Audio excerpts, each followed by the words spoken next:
right to object. Madam President, this bill is yet another attempt by our Republican colleagues to stoke fear about the migration we're seeing at the southern border rather than work collaboratively with us to actually address the issue and their stated concern.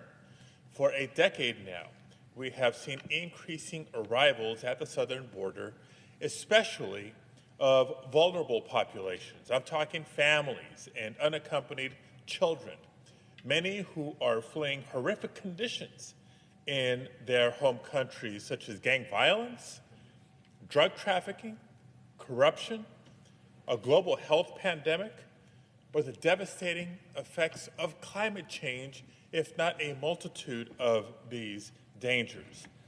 It is unsafe for many of them to remain in their countries, and so they make the arduous journey to the United States to seek asylum and, heaven forbid, a better future. Asylum seekers aren't just seeking a better life, they're simply trying to not die or to not be killed. Yet too many policymakers act like asylum seekers are simply choosing to come here. But given the horrific conditions in their home countries, it's really no choice at all. And so I'm deeply disappointed to see Republicans in both the House and the Senate distorting these desperate young children and families at the border into some sort of threat to our nation. Responsibly addressing migration requires going beyond partisan finger-pointing. We must instead thoughtfully address the root causes of migration and reform our border to ensure an orderly, secure, and well-managed process that treats migrants fairly and humanely. I've been frustrated that despite numerous, and I mean numerous, bipartisan meetings on immigration reform, our Republican colleagues seem more interested in scoring political points rather than pursuing meaningful solutions. They simply refuse to truly engage. So this bill would create onerous, repetitive, and unnecessary reporting and investigative requirements for the Inspector General of the Department of Homeland Security and require the Inspector General to report on these items every 60 days for the foreseeable future. Not to mention that many of the requirements in the bill are frivolous, irrelevant, or duplicative. For example, the bill would require the Department of Homeland Security to report on the number of migrants resettled when DHS isn't even the agency that handles resettlement of migrants.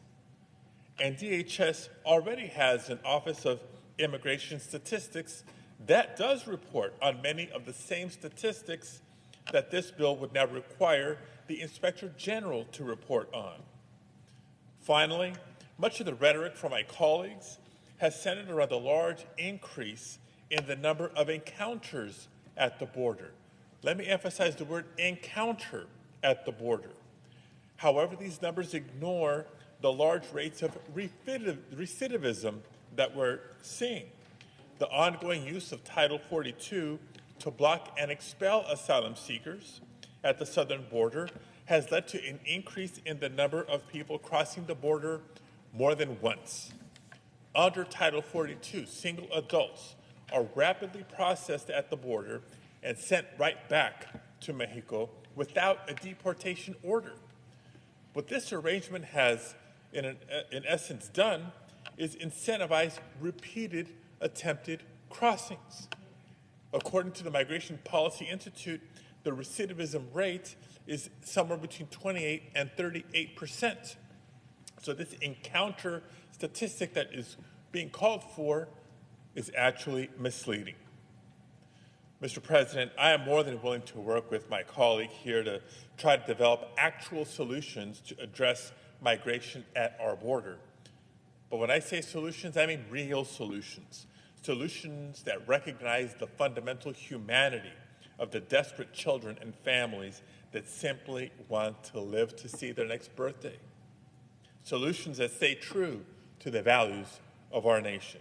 So, Mr. President, yes, I object. Objection is heard. Mr. President,